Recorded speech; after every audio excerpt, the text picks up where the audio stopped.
नमस्कार मित्रों, आप सबका स्वागत है ज्ञान सार चैनल पर। आज हम आपके लिए एक ऐसा वीडियो लेकर आए हैं जो जीवन और मृत्यु के बीच छुपे हुए सत्य को समझने का मार्ग है। आज के वीडियो में बताया जाएगा शिव के श्मशान वास का रहस्य। अगर आप ऐसी गूढ़ और अनसुनी रहस्यों को सुनना और समझना पसंद करते हैं तो चैनल को सब्सक्राइब जरूर कर लीजिए ताकि हर नया वीडियो आप तक पहुंचता रहे। जब पहली बार मैंने सुना कि भगवान शिव श्मशान में वास करते हैं तो मेरे मन में भी वही प्रश्न उठा जो हर सामान्य मनुष्य के मन में आता है कि जो देवों के देव हैं, जो करुणा और शक्ति के प्रतीक हैं, वे मृत्यु की भूमि को अपना घर क्यों बनाते हैं। श्मशान तो भय का स्थान माना जाता है, जहां चिताएं जलती हैं, जहां रोने की आवाजें गूंजती हैं, जहां जीवन समाप्त होता है। फिर शिव वहीं क्यों रहते हैं? इस प्रश्न का उत्तर केवल ग्रंथों में नहीं बल्कि जीवन के अनुभवों में छुपा है। शिव केवल देवता नहीं है, वे चेतना है, वे सत्य हैं, और सत्य कभी सजावट में नहीं रहता। सत्य हमेशा नग्न होता है। श्मशान वही स्थान है जहां जीवन की सारी सजावट समाप्त हो जाती है। वहां न कोई राजा होता है, न कोई भिखारी, वहां सब समान हो जाते हैं। शिव समानता के देव हैं, इसलिए वे उसी स्थान को चुनते हैं जहां भेदभाव समाप्त हो जाता है। एक समय की बात है जब देवताओं ने शिव से प्रार्थना की कि आप कैलाश जैसे पवित्र और सुंदर स्थान पर निवास करें। वहां दिव्यता है, वहां शांति है। लेकिन शिव ने शांत स्वर में कहा कि जहां शांति है वहां जाना आसान है, पर जहां भय है वहां जाकर शांति फैलाना कठिन है, और मैं कठिन मार्ग को चुनता हूं। श्मशान केवल मृत्यु का स्थान नहीं है, वह मोह के अंत का स्थान है। जब कोई अपने प्रिय को वहां छोड़कर जाता है तो उसका मोह टूटता है, और वही टूटन उसे सत्य के करीब लाती है। शिव उस टूटन के साक्षी बनते हैं। वे हर चिता के पास बैठकर यह संदेश देते हैं कि जीवन क्षणभंगुर है, इसलिए अहंकार मत पालो। शिव अपने शरीर पर भस्म लगाते हैं क्योंकि भस्म उन्हें हर पल याद दिलाती है कि यह शरीर अंत में राख ही बनेगा।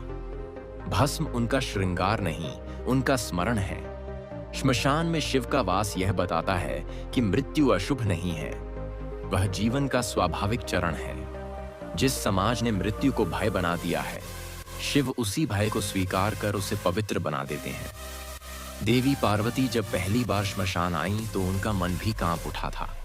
चारों ओर जलती चिताएं, राख की गंध और मौन की गहराई थी। तब शिव ने उनका हाथ थाम कर कहा, यह स्थान उतना ही पवित्र है जितना कोई मंदिर, क्योंकि यहाँ सत्य बिना आवरण के दिखाई देता है। धीरे धीरे पार्वती ने भी समझा कि श्मशान में रहना वैराग्य का अभ्यास है। वहां रहकर मनुष्य सीखता है कि जो आज अपना है वह कल छूट जाएगा। शिव उसी शिक्षा के गुरु हैं। श्मशान में रहने वाले अघोरी, तांत्रिक और साधक शिव की उसी शिक्षा को जीवन में उतारते हैं। वे डर से नहीं बल्कि समझ से वहां रहते हैं। शिव का डमरू श्मशान में बजता है तो वह मृत्यु का शोक नहीं बल्कि जीवन के चक्र की ध्वनि बन जाता है। डमरू की आवाज बताती है कि अंत के बाद भी यात्रा समाप्त नहीं होती। शिव काल के भी स्वामी हैं, इसलिए वे काल के सबसे निकट रहते हैं। श्मशान में समय का बोध मिट जाता है, वहां केवल वर्तमान रहता है, और शिव भी तो वर्तमान के देव हैं। वे न भूत में बंधे हैं, न भविष्य में उलझे हैं, वे इसी क्षण में स्थित हैं। श्मशान में बैठा शिव हमें यह सिखाता है कि जो व्यक्ति मृत्यु को देख सकता है वही जीवन को सही तरह से जी सकता है।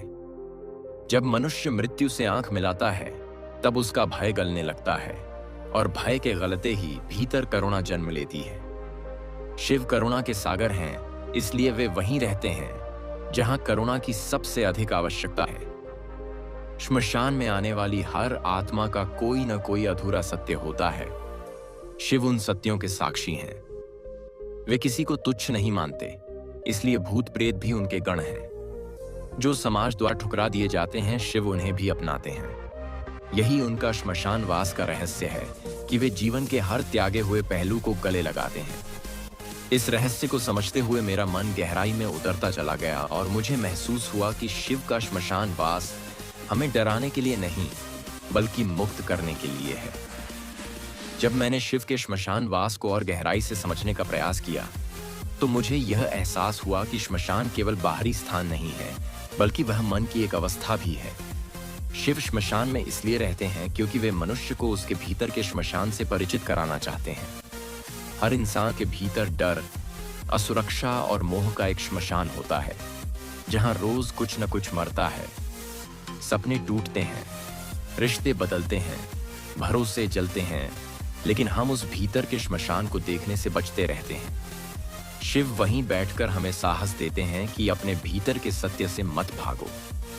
एक पुरानी कथा में कहा जाता है कि एक बार एक साधक शिव की खोज में कैलाश गया। वहां उसे दिव्यता तो मिली, लेकिन शांति नहीं मिली।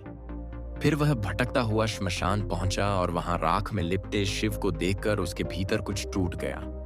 उसी क्षण उसे शांति का अनुभव हुआ। शिव ने उससे कहा कि जो बाहर चमक खोजता है वह भटकता है, और जो भीतर के अंधकार को स्वीकार कर लेता है वही मुक्त होता है। श्मशान में शिव का वास इसीलिए है ताकि मनुष्य समझ सके कि अंधकार से लड़ना नहीं है, उसे समझना है। शिव मृत्यु के देव नहीं हैं, वे मृत्यु के पार जाने का मार्ग हैं। वे श्मशान में रहकर यह बताते हैं कि मृत्यु अंत नहीं है, बल्कि परिवर्तन है। जिस तरह रात के बाद सुबह आती है, उसी तरह मृत्यु के बाद भी यात्रा चलती रहती है। शिव का ध्यान श्मशान में इसलिए फलदायी माना जाता है क्योंकि वहां मनुष्य को अपने होने की सच्चाई का सामना करना पड़ता है। वहां कोई दिखावा काम नहीं आता, वहां केवल मौन काम करता है। शिव मौन के भी स्वामी हैं। उनका मौन शब्दों से अधिक गहरा है।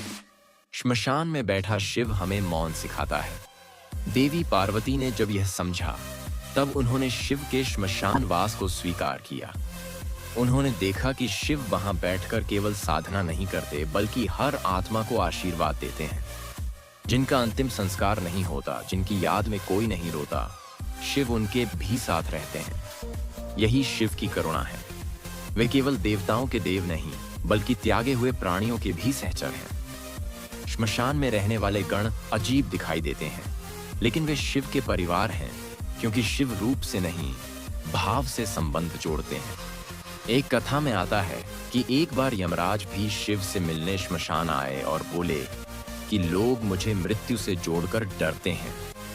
तब शिव ने कहा, मृत्यु डर की नहीं, समझ की वस्तु है, और जो इसे समझ लेता है वही जीवन को पवित्र बना लेता है। शिव का श्मशान वास इस समझ का प्रतीक है। श्मशान में बैठकर शिव समय को थाम लेते हैं। वहां भूत भविष्य सब एक हो जाते हैं और केवल वर्तमान बचता है। यही कारण है कि शिव को महाकाल कहा जाता है। वे काल से परे हैं, लेकिन काल के सबसे निकट भी हैं। श्मशान में रहकर वे यह दिखाते हैं कि जो अंत के पास बैठ सकता है वही वास्तव में भय मुक्त होता है। साधकों के लिए श्मशान साधना कठिन मानी जाती है, क्योंकि वहां मनुष्य अपने डर से सीधे टकराता है। शिव उसी टकराव के देव हैं। वे चाहते हैं कि मनुष्य भागे नहीं, बल्कि ठहरे और देखे। जब मनुष्य देखता है, तब समझ जन्म लेती है। शिव भस्मधारी हैं, क्योंकि भस्म उन्हें निरंतर यह याद दिलाती है कि जो दिखता है वह स्थायी नहीं है। यही स्मरण उन्हें मुक्त रखता है। श्मशान में रहने वाला शिव वास्तव में हमें सादगी सिखाता है। बिना संग्रह, बिना मोह, बिना भय। जब यह भाव मनुष्य के भीतर उतरता है, तब वह भी श्मशान को डर के स्थान के बजाय ज्ञान के स्थान के रूप में देखने लगता है। मैंने जब इस कथा को आत्मसात किया, तो मुझे लगा कि शिव का श्मशान वास समाज के लिए एक आईना है, जिसमें हम अपना सच देख सकते हैं। यह सच कभी सुंदर नहीं होता, लेकिन मुक्तिदायक जरूर होता है। जब मैं इस कथा के अंतिम सत्य तक पहुंची, तो मुझे यह स्पष्ट हो गया कि शिव का श्मशान वास केवल एक रहस्यमय परंपरा नहीं, बल्कि मनुष्य के लिए सबसे गहरी शिक्षा है। श्मशान वह स्थान है जहां जीवन अपने सारे भ्रम छोड़ देता है। वहां कोई मुखौटा नहीं बचता, कोई पहचान नहीं रहती, और शिव उसी निस्सार अवस्था को स्वीकार करते हैं। वे हमें यह सिखाते हैं कि जब तक हम अपने भीतर के झूठे आवरण नहीं उतारेंगे, तब तक सत्य हमारे सामने नहीं आएगा। श्मशान में बैठा शिव जीवन को नकार नहीं रहा, बल्कि जीवन को उसके सही रूप में देख रहा है। शिव का वहां वास यह बताता है कि जो अंत को देख सकता है वही आरंभ को सम्मान दे सकता है। जब मनुष्य मृत्यु से डरता है तब वह जीवन को पकड़कर बैठ जाता है और वही पकड़ दुख का कारण बनती है। शिव श्मशान में रहकर उस पकड़ को ढीला करना सिखाते हैं। वे कहते हैं कि जो जाएगा उसे जाने दो, क्योंकि जाने में ही आने का मार्ग छिपा है। श्मशान में बैठकर शिव केवल साधना नहीं करते, वे हर जीव के कर्मों के साक्षी भी बनते हैं। वहां जलती हर चिता एक कहानी कहती है और शिव उन कहानियों को बिना न्याय किए सुनते हैं। यही उनकी करुणा है। वे किसी को दोषी नहीं ठहराते, बल्कि हर आत्मा को विश्राम देते हैं। श्मशान में शिव का निवास यह भी दर्शाता है कि वे समाज की बनाई सीमाओं से परे हैं। जो स्थान अशुभ कहलाता है वही उनके स्पर्श से पवित्र हो जाता है। इससे बड़ा संदेश और क्या हो सकता है कि पवित्रता स्थान में नहीं, दृष्टि में होती है। यदि दृष्टि शुद्ध हो तो श्मशान भी मंदिर बन सकता है। शिव ने श्मशान को अपना निवास बनाकर इस भ्रम को तोड़ा कि ईश्वर केवल सुंदर और सुरक्षित स्थानों में ही रहता है। वे बताते हैं कि ईश्वर वहां भी है जहां हम देखने से डरते हैं। एक कथा में आता है कि एक साधारण गृहस्थ शिव से मिलने आया और बोला कि मैं डर के कारण श्मशान नहीं जा सकता।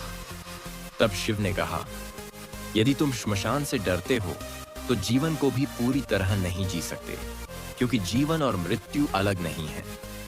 यही वाक्य इस पूरे रहस्य का सार है। शिव श्मशान में इसलिए रहते हैं ताकि मनुष्य जीवन को अधूरा न जिए। श्मशान में रहकर शिव हमें समय की कीमत सिखाते हैं। जब कोई चिता जले तब समय रुकता नहीं, वह आगे बढ़ता रहता है। शिव उसी बहते समय के साक्षी हैं। वे हमें यह याद दिलाते हैं कि जो क्षण हाथ में है वही सबसे महत्वपूर्ण है। कल का भरोसा और बीते कल का पछतावा दोनों ही व्यर्थ हैं। श्मशान में बैठा शिव वर्तमान का देव बन जाता है। यही कारण है कि उनकी साधना में ध्यान का महत्व है। ध्यान का अर्थ है अभी में होना, और श्मशान में इससे बड़ा अभी कोई नहीं होता। वहां जीवन और मृत्यु आमने सामने खड़े होते हैं। शिव उसी संगम पर बैठते हैं। देवी पार्वती ने जब शिव के इस भाव को पूरी तरह समझा तब उन्होंने भी श्मशान को त्याग का नहीं बल्कि स्वीकार का स्थान माना। उन्होंने देखा कि शिव वहां रहकर भी पूर्ण आनंद में है, क्योंकि उनका आनंद वस्तुओं से नहीं, बोध से आता है। यही शिव का सच्चा वैराग्य है। वे संसार छोड़कर नहीं बैठे हैं, बल्कि संसार की सच्चाई को जानकर बैठे हैं। यह फर्क बहुत गहरा है। श्मशान में शिव का निवास यह सिखाता है कि वैराग्य भागने का नाम नहीं, बल्कि समझने का नाम है। जो समझ जाता है वही मुक्त होता है। इस कथा को कहते कहते मुझे यह अनुभव हुआ कि शिव का श्मशान वास डरावना नहीं, बल्कि बेहद मानवीय है। वे हमारे सबसे गहरे भय के पास बैठकर हमें आश्वासन देते हैं कि सब ठीक है। वे कहते हैं कि जो खत्म होता है वही नया रास्ता खोलता है। मित्रों, यही इस कथा का संदेश है कि मृत्यु से मत भागो, उसे समझो और जीवन को पूरी सच्चाई के साथ जियो। अगर यह कथा आपके मन को छू पाई हो, आपको सोचने पर मजबूर कर पाई हो, तो बी रियल टेल्स चैनल को सब्सक्राइब जरूर करें, ताकि ऐसी और कथाएं आप तक पहुंचती रहें। मैं सुमेधा आपसे विदा लेती हूं। अगली कथा में फिर मुलाकात होगी। तब तक शिव का स्मरण करते रहें और सत्य के मार्ग पर चलते रहें।